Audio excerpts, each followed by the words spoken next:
30,000 now that have benefited. But you went and registered and went back home and sat down. That is what the governor called Dakada. You have to Dakada.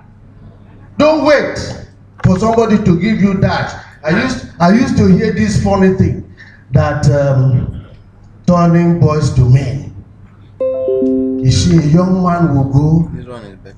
and because the master is working in government, he steals some money, then they dash him some money, they meander, get some money, went to people, collect some money by bribe or all sorts of corrupt practices. At the end of the day, will go and build the biggest building in his community or in Uyo. He doesn't have any means of sustaining that revenue stream. And then after that administration, the master is no more a commissioner. The young man now will have a beautiful wife going to give birth. He doesn't know how to get the woman to the hospital. He starts going to other people's houses, begging for money. My wife is going to give birth, I don't know. And after that, he will go again to beg, child dedication, this and that. Is that turning boys to men or turning boys to boy? You don't turn boys to men, you turn boys to boy. In that case, we turn boys to men so that it is sustainable. After Governor Udom Emmanuel's administration, all the young people that benefited from Akis and started making money, by that time they will be multi-millionaires. And I can count them. I'll give you examples. Now, in Akis, it was designed in phases, so that it caters for all interests. The first one we did was to look for those that want to go into establishment of small and medium enterprises. Businessmen, you create all sorts of businesses. Bring the business ideas, like the people that said they registered. What did you say you want to do? And who did you talk to? Have I ever sat with you? Because I would definitely, no matter, even if every one of you have business ideas, I would decide not to work again and we sit down and be talking. And I have groups also that will sit down and then they fresh out that idea and then you see what will happen. And so we created about 127 small and medium enterprises at this time. Unfortunately now, it's only 83 that are surviving. Why are there only 83? The rest thought that it's a government thing. Every month, they expect me to go to the governor to collect money and pay them as if they are civil servants. Even if they work or don't work, they have to be paid. No, the idea was, bring your business ideas, we set it up together with you, guide you, hold your hands. You stumble and fall, you starve even for 2 months without getting money. At the end, you start making money. And when you start making money, you pay yourself and your staff salary. And then you are a man now. That is the whole idea. I can give you. And so these businesses, and many of them will say, I need capital to start. Most of you, they talk, say, I could have done something, I need capital. What do you need capital for? You need ideas.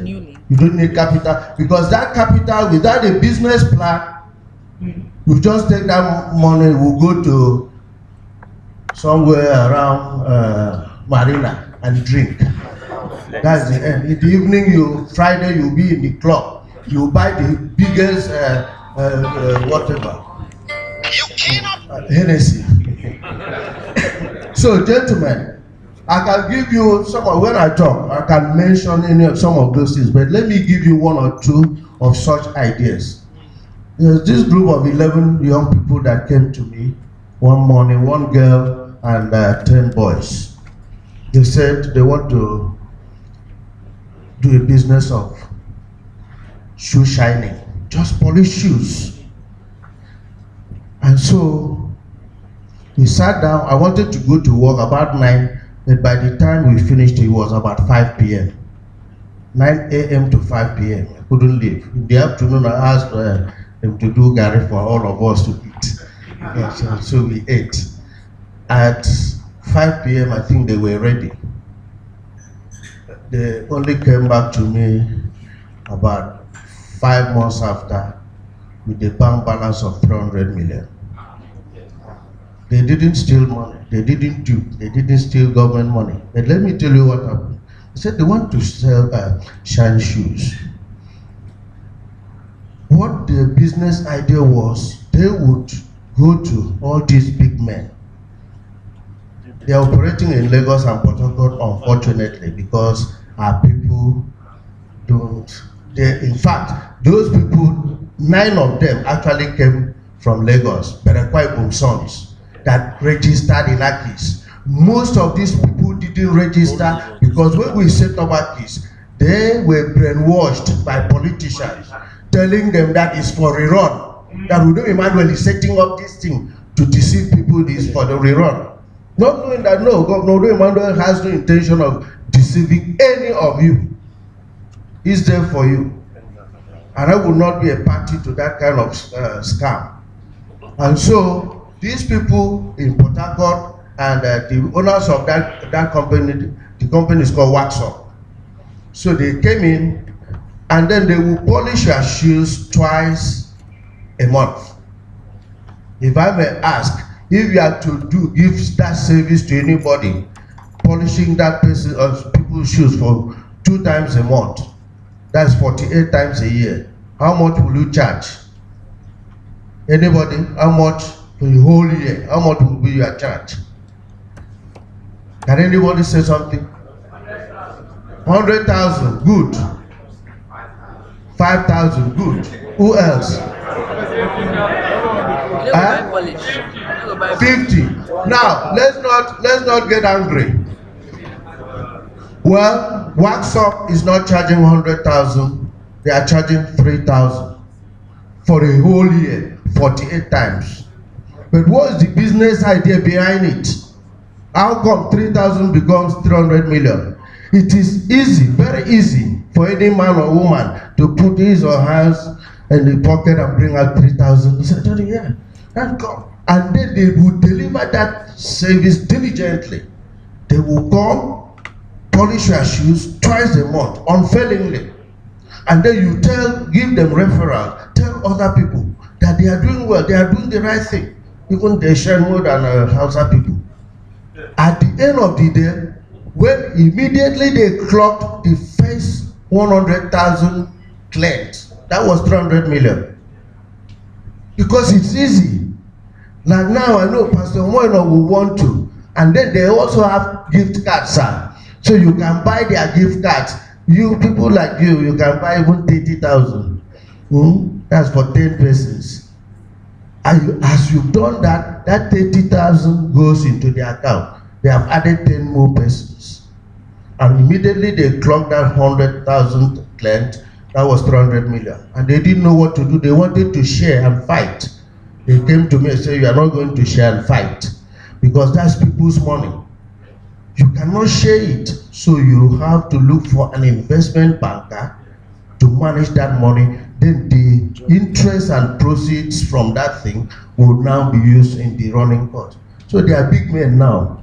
I can tell you that the first kickback I got was that during Easter, they bought me a cow, very big cow. They brought to my house, all of them. I said I will take this cow because it is from your pocket. You worked for it and bought a cow for me. I collected the cow and gave to my church. Now, that is setting up a small and medium enterprises. There are many with innovative business ideas to create money. They are there. That facility is there. If you go to Aki's office with business ideas, they will polish it up for you. There are many small business ideas. Whatever you dream of, that's why I use shoe polish, so that you see that nothing is dirty. There's money on the floor to be made, provided you are ready to dirty your fingers. You want to wear good always then. Yes, you can still wear good and make money, but you must have the friends that go with it. So the next one was for us to set up what we call common facilities, because we realized that in Southeast Asian countries, they also have they are third world countries like Nigeria, but their unemployment rate is about 3%. Ours is working on four legs, some up to 50%, if not 60%. All of you, most of you don't even have jobs, because let me tell you another thing. If you had jobs, we may not have had this kind of crap. I'm telling you, because most of you will find it difficult. Let's say most of you were working in Mobu. Will you be here? You will plead with pastor, sorry, we cannot miss work. Put it on Sunday. Not on a working day. I'm telling you the truth. So, unemployment. But how do we get you people off the streets and into work? You may not wait only for paid jobs. Some you have to create the jobs yourself. Either in any of these schemes I'm talking about.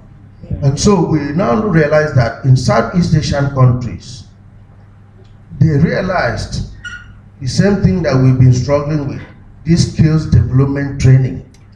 We train people on how to sew clothes, or make clothes, welding, this and that, everything.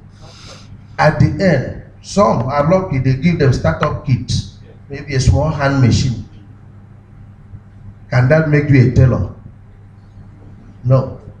Not the tailor that you can make money and send your children to school. That one machine cannot. Because if you now want to sew clothes for Pastor Eno and the wife, you need to go to Aba to do some embroidery. Who betides you the day you go to Aba, armed robbers catch you people on the road and collect the little money? That's the end of that business. So in Southeast Asian countries, they don't do that. They know that these small artisans cannot afford the sophisticated machines needed. I've seen your time, I will soon stop. So what do?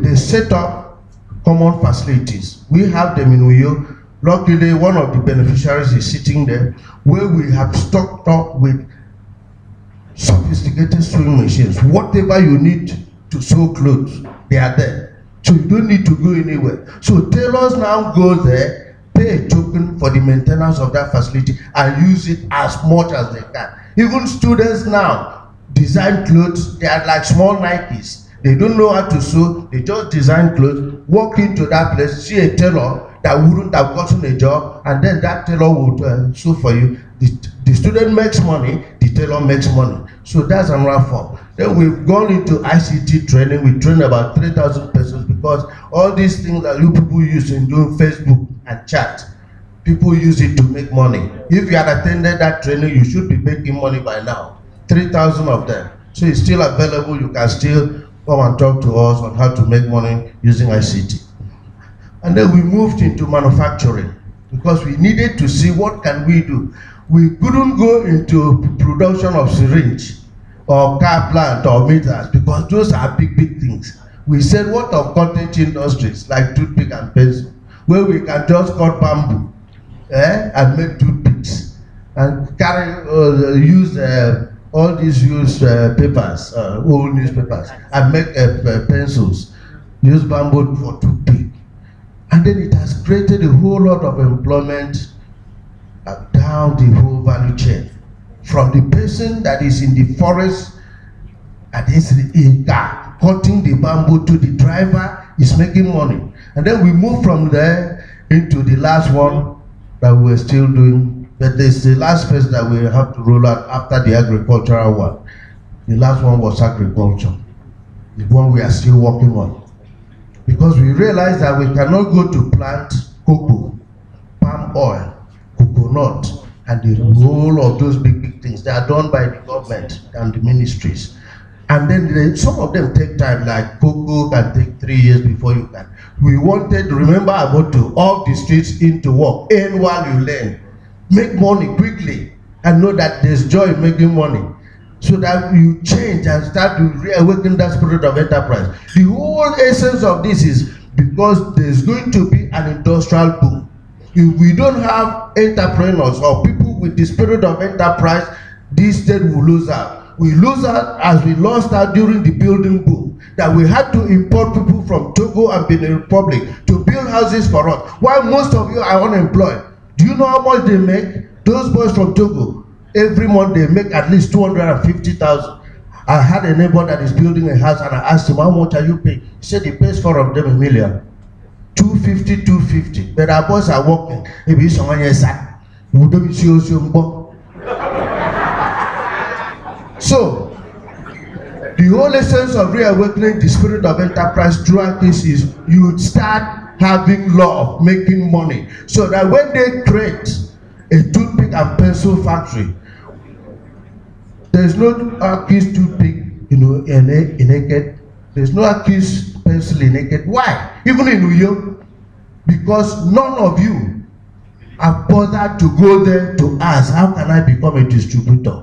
Give me good terms, I'll be truthful. I don't have money, please. No, nobody cares. But the Igbos have come. So we have a key toothpick in Aba and other places, Abuja, but not in New York, not in Naked. That spirit of enterprise is not there. So when Governor Odu Emmanuel has succeeded in turning this thing into an industrial haven, we will still be complaining that someone here is sad, while other people will come and benefit. That's what Akis wants to change. Change that mindset so that you start thinking, seeing opportunities. And so we went into agriculture. It's a long story that can take another 30 minutes, but I can tell you, we are growing tomatoes, onions, lettuce, 22 of them in commercial quantity in this state. And it is not me, it's just young people here. I think there's a tomato farm somewhere here in Naked. You can go and look at it. They are making money, 1 hectare. Yes, Pastor has been off taking some. So please, there are so many opportunities, but it all depends on you. You have to Dakada. Thank you very much.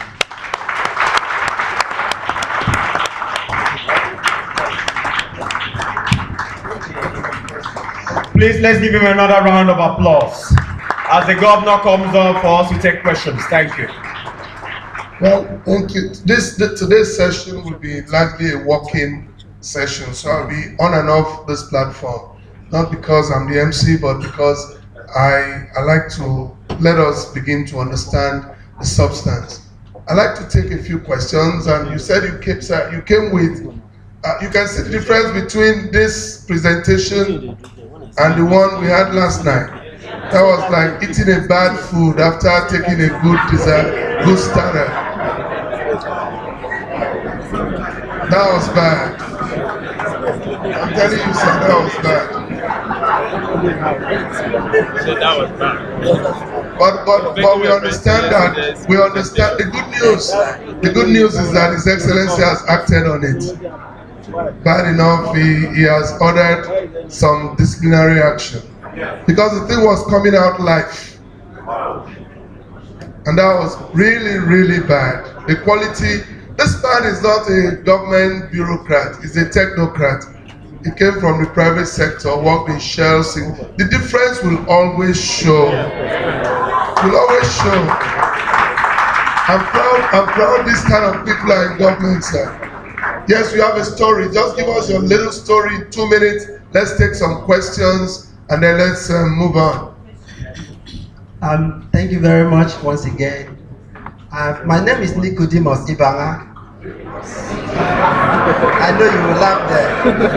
I am so delighted to be here and as well to testify that entrepreneurship is real in Akwa Ibom State, especially through Akwa Ibom Enterprise and Employment Scheme, AKIS.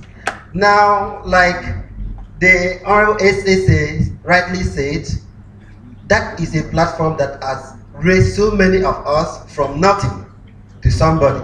As you can see, you realize that there is a tag on my a lapel here, signifying a logo of Africa. This AKIS has taken me not just within Akwa Ibom, but around Africa. And I have also, thank you very much. I am the CEO of Sunic Clothing. Sunic is a brand that is coming up to compete favorably with the likes of Nike and Adidas. If in 65 years, Nike can get to where they are, and I believe in getting to those years, Sunic from Akwa Ibom will get to them. And this wouldn't have happened successfully. We started in a very little corner. But through the support of ACIS, when like we all registered, but I had my business plan and my feasibility studies, I had to approach the office.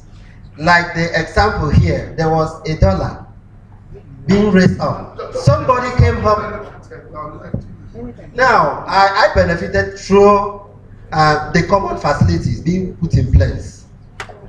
My products, my jerseys are being made through there. Like we sign many contracts with organizations and schools within the state and outside the state and get it done here.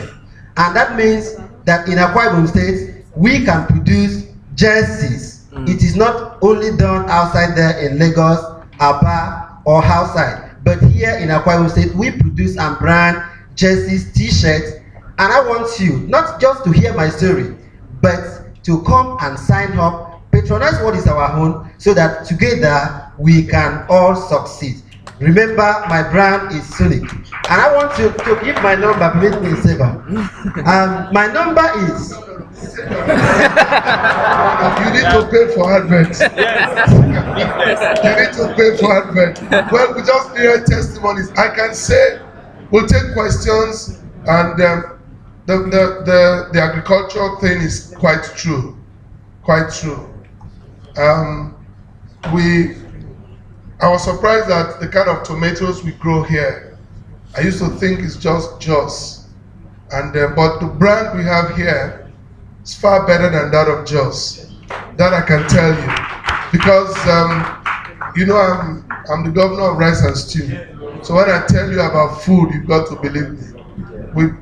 When we took those ones and the ones that come from Jos, when we send them, you know, the chefs keep asking they want this one. It was like putting us into trouble. So we told them, no, this is just, we just expect, we're out of season, I'm sure they're replanting and all of that. Because that was a pilot scheme. So right now, let's take questions, and we'll just take 4. Very quickly, please. Okay, thank you very much, sir. My name is Kingsley, also Imuri. You know, sometimes when I see things like this, I wish I am actually from this state. Okay, I am not from here, but I live here. I've lived here for 5 years now, and I have been open to a lot of ideas, a lot of experience in this state. Questions. So now my question is, ACIS, is there any way non-indigents that are living here like us can benefit from it? Okay, that's 1, 2.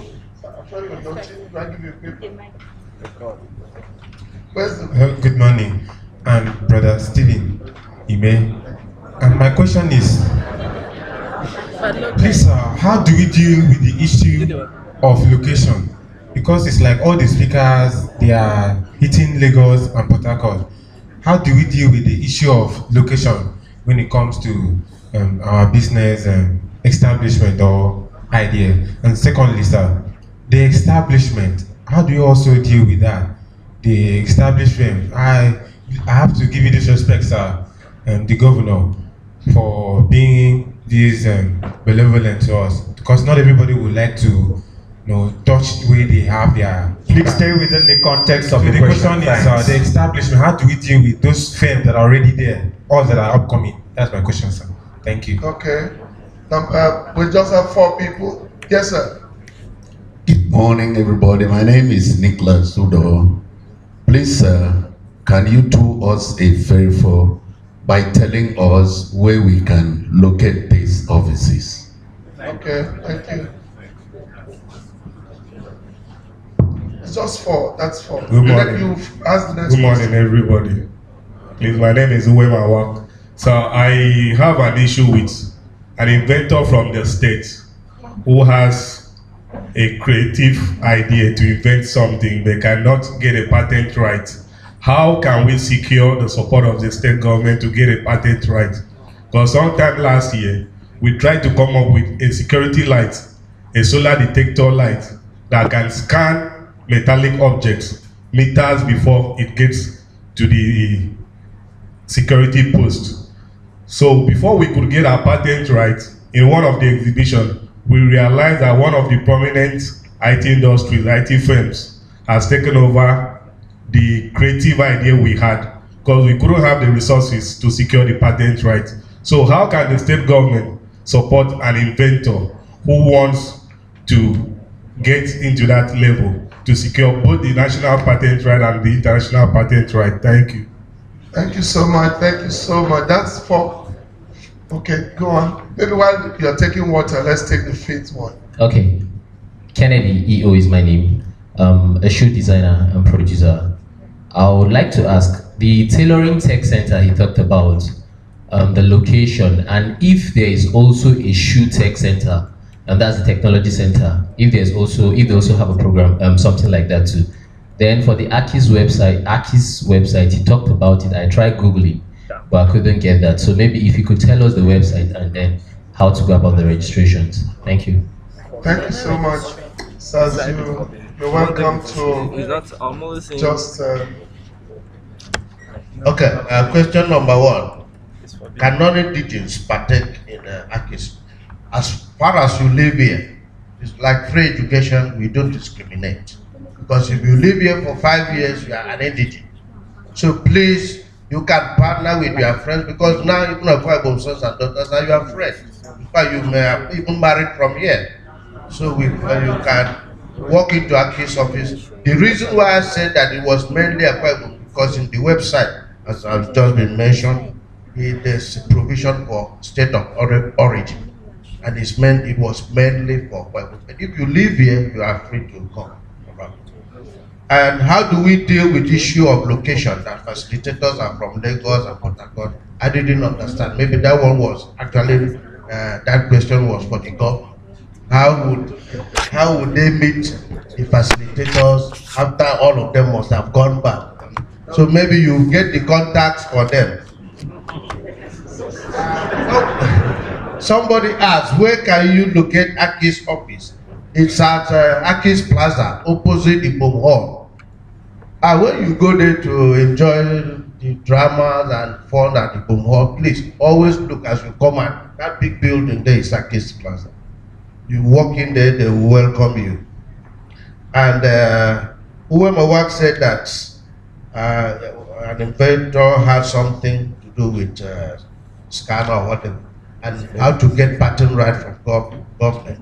As I speak, in my car there's a letter to the Akwa Ibom State Governor for assistance to go and get a patent right on an invention that you can use. They call it diesel fuel-less generator. The Vice President was amazed when he saw it, all product of Aki's inventors, but they didn't get patent. And he was advised by the Vice President to quickly get the patent. He has written to the governor, have it in my car. So if you have something like that, let the Aki's team see. If it's verified that it's original idea, we can now assist you to get a patent by writing. Shoe Tech Center, yes. We are thinking of getting a proper shoe factory here. Because if you go to Mpareni local government, where are you from, please? The man with the shoe something.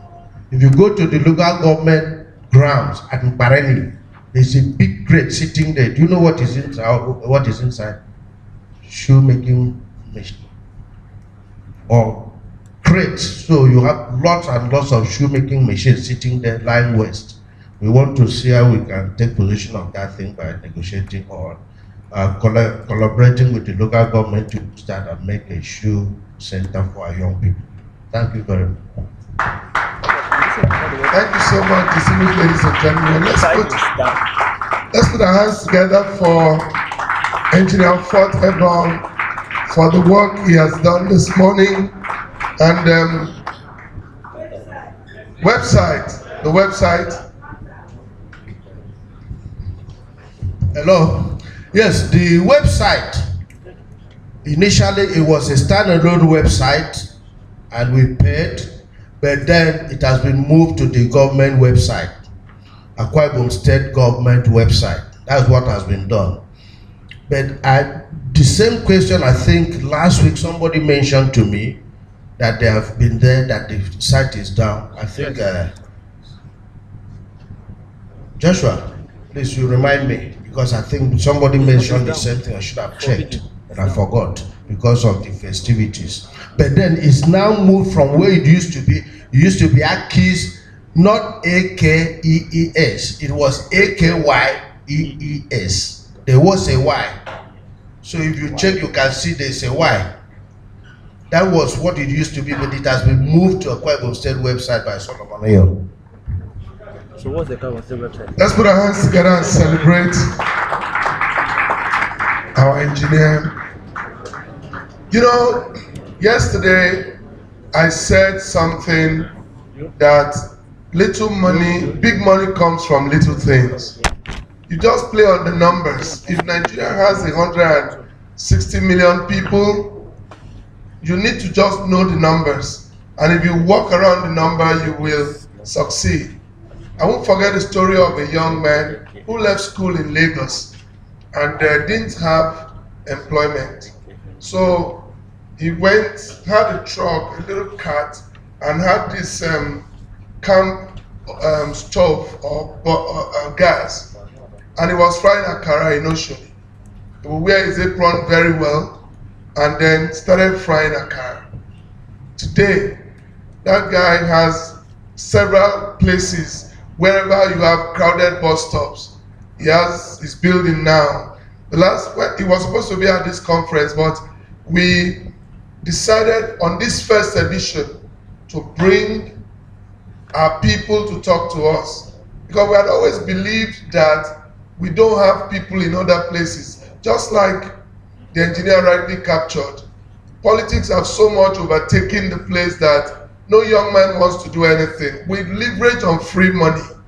Friends, I want to tell you this, and quote me, any money you get free, you can't use it well. Check. Any money you didn't labor for, you will not expend it on something that will produce profit. Because you don't understand the dynamics. And that's why we keep coming, we keep coming, we keep coming. But when you decide to get involved and work, friends, if you make 10,000 naira, when you know what you went through to make that money, you'll be careful to dispense. Yes, it is easy money. We say it is easy come, easy go. And so that young man is doing well. Maybe in Ignite 218, God willing, we can now bring him. But wanted to showcase Akwa Ibomites in various places, and that we can steer our mind away from politics. Politics is something that if you succeed and go into politics, people will respect you. People will give you your dues. You know, if I have to go into politics now, I am not going to go in as a small boy queuing to take ballot boxes away. You have made your inputs and you imprint. You need to grow yourself to a point that you are announced when you get into a place. Not by all this struggling. That's just what this is all about. It's an entrepreneurial conference to help our mindset to reset the button. And it may take some time, but surely and steadily and confidently, you will get there. So this morning, we want to thank you, sir, for coming. We're grateful. We'll quickly run to the next paper. And I've been expecting this paper.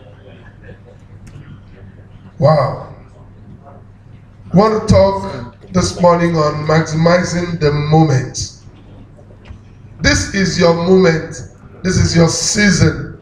And if you miss it, you might not get it again. Time, when you lose time, you don't get it back. It's only God that makes you get it back. If you lose money, you can get money back. But when you lose out on time, you can't get it back. Time and chance happens to everyone. But I will say it's for people that are prepared. Because it will surely come and you will know that it has come to you. I bring to you a gentleman that is a writer, is a speaker, is a pastor, but is also helping companies and organizations build up leadership. This, I have always loved this man. Each time I see him deliver on the things and on his passion which is the Word of God. But he uses the phrase, believe it or not, the Bible has everything you need. Everything. Engineer anything. And that's why if you're not born again, you have a problem. Because all of this will just not sink down well. It will be another occasion. But I pray you catch a revelation from this 2-day meeting. A man who teaches you how to create wealth loves you more than a man who gives you money. And what we tried to do here was to reignite our buttons and let us go out there and decide on doing things right. So please help me make welcome with a loud noise, Pastor Akomaye Oga, as he takes the podium this morning. Are we clapping?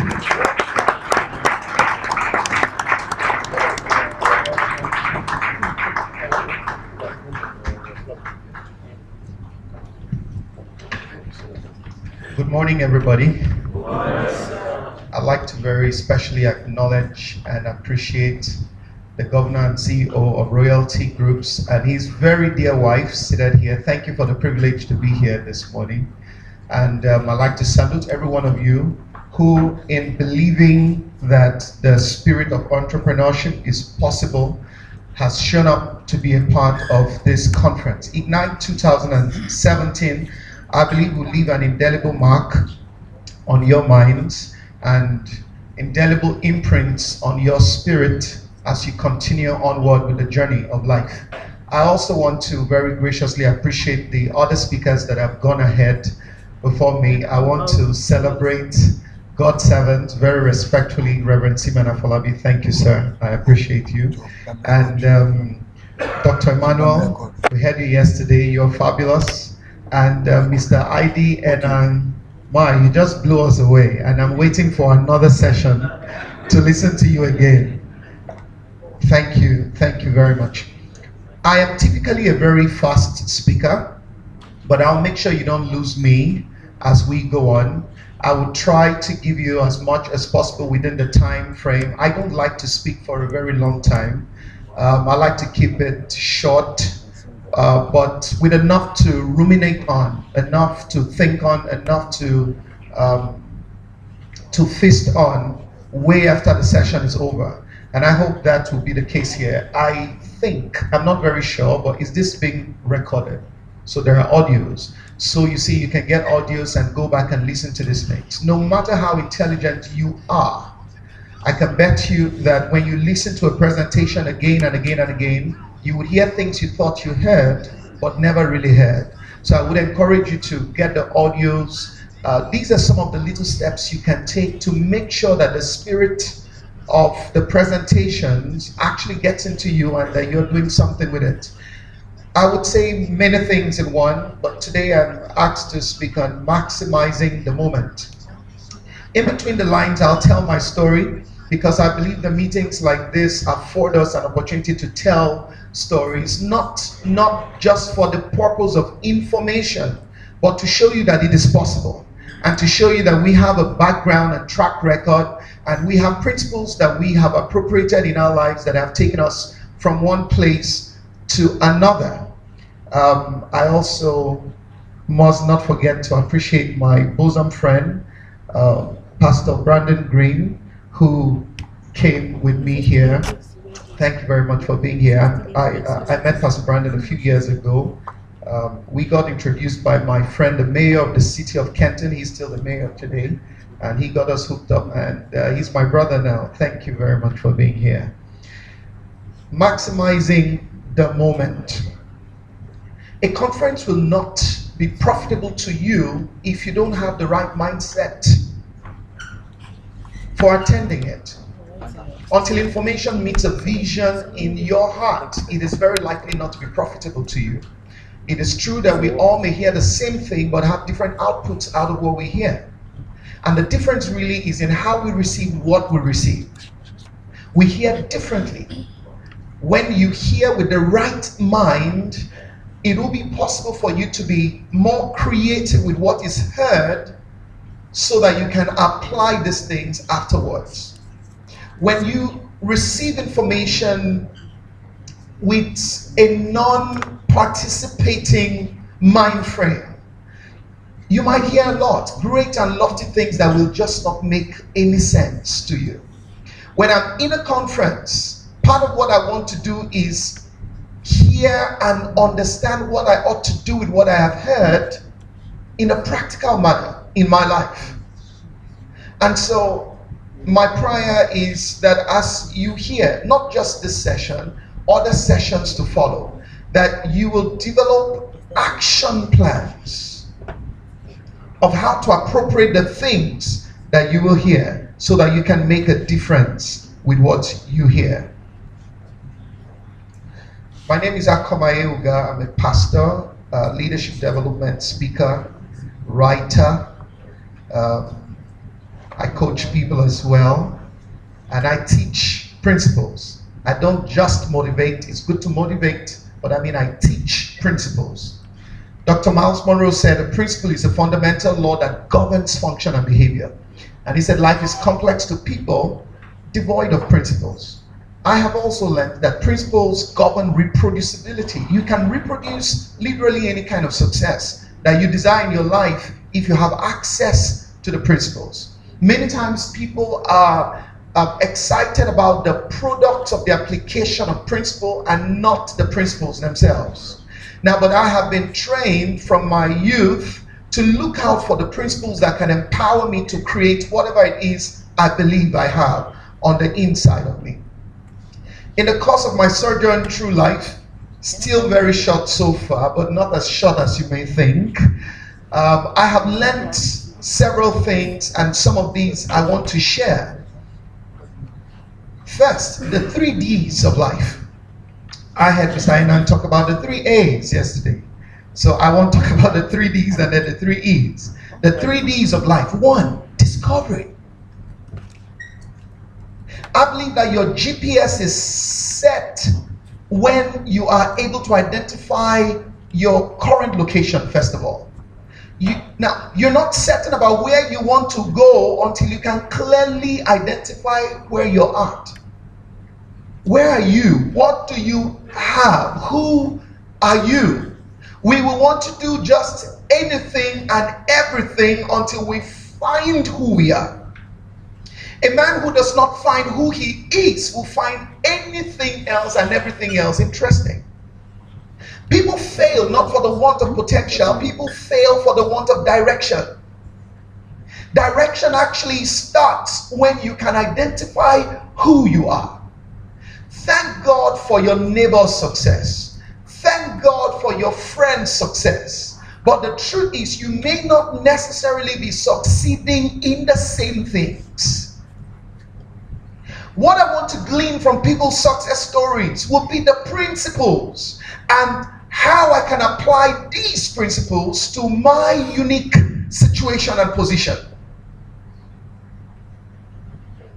People drift back and forth and swing here and there and have lost momentum in the process because they're not even certain about who they are and what they want to do with their lives. You're not ready to embark on a journey towards a preferred destination until you can identify with clarity what your current location is. Who are you and what do you have? Yesterday when we talked about passion, I know passion to be pursuit energy. Because for everything God put on the inside of you, there is need for you to run with them.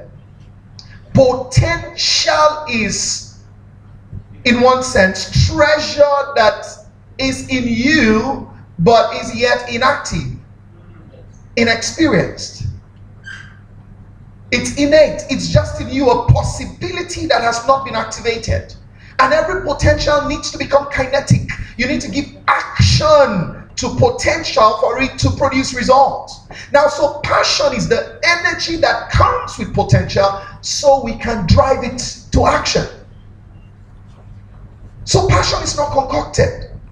Passion is discovered. You will have a passion for something that already exists in you.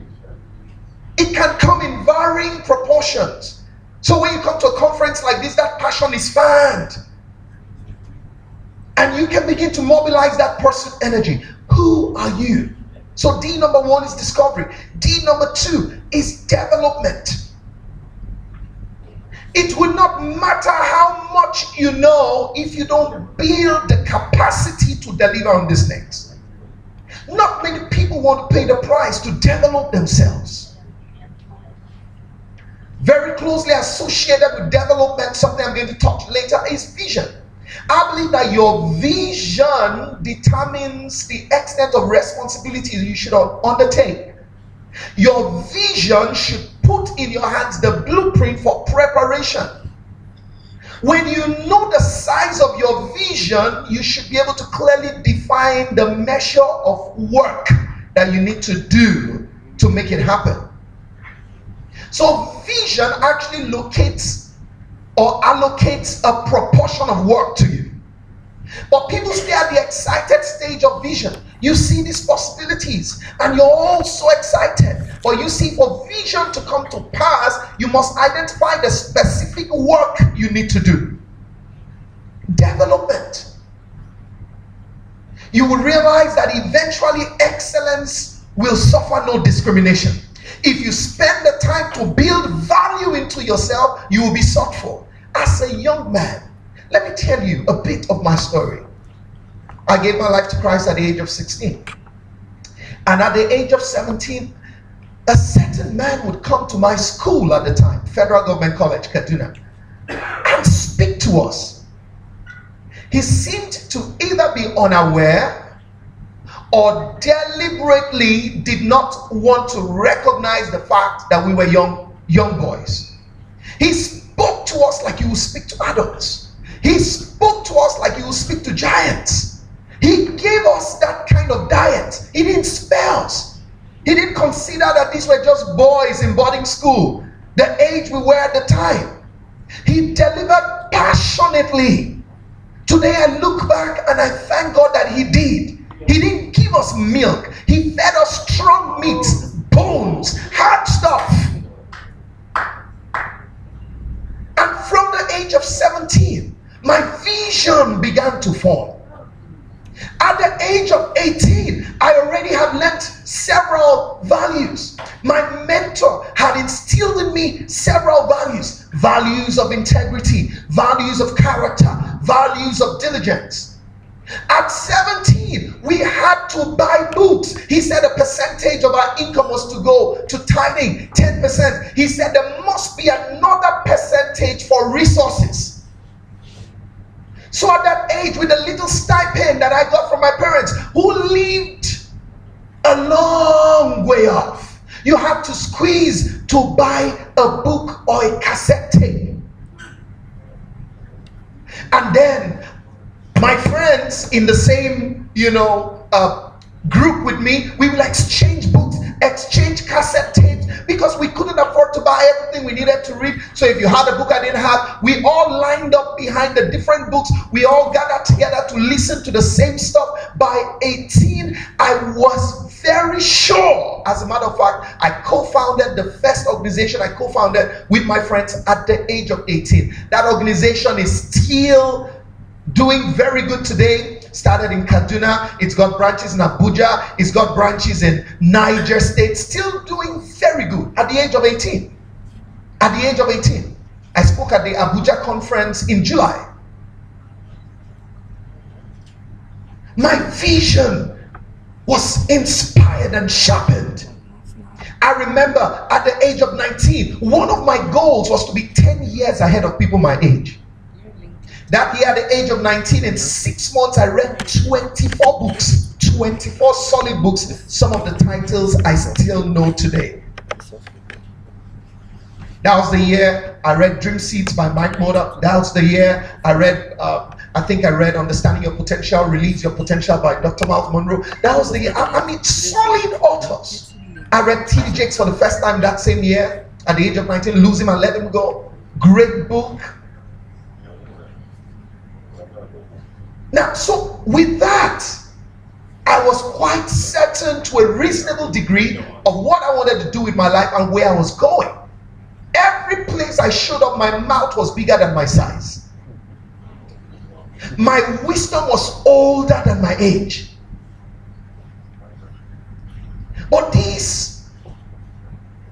things I did to prepare me for what I saw.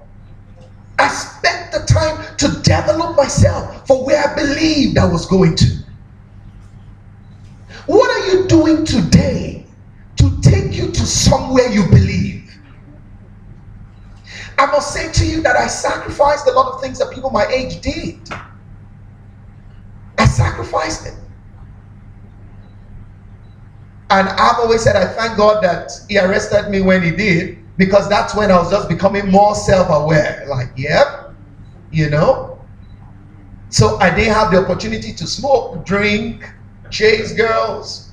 Man, that's why I'm all over my wife the way I am, because I didn't get the chance then.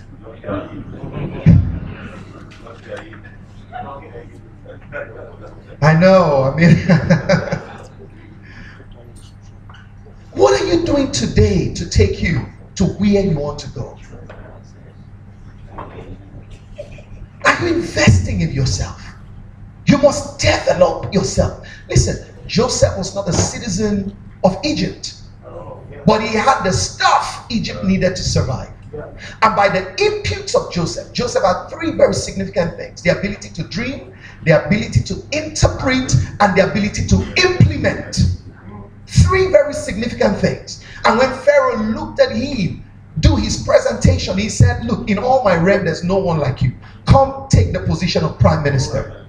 And in his day, Egypt actually became a world power because of the kind of wisdom, the quality of wisdom that was on display through his life.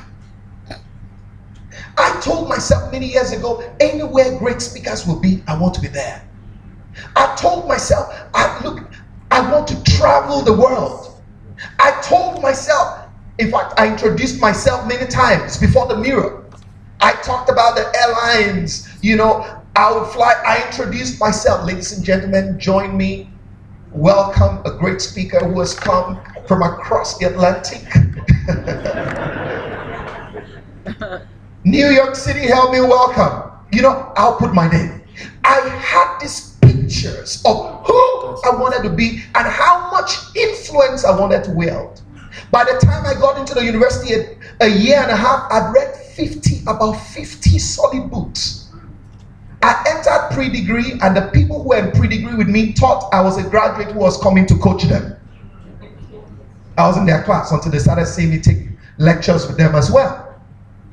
Preparation, preparation, preparation. You must develop what you have. People don't fail for lack of potential. People fail for the lack of development of potential. People fail for lack of direction. People fail because they're not willing to pay the price for success.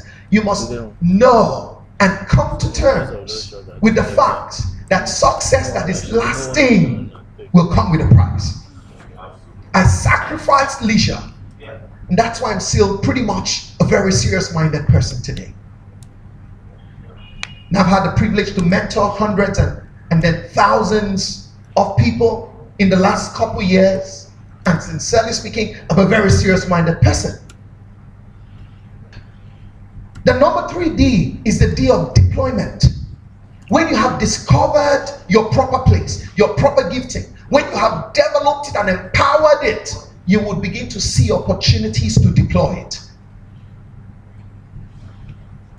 The 3 E's of life. The E number 1 is education.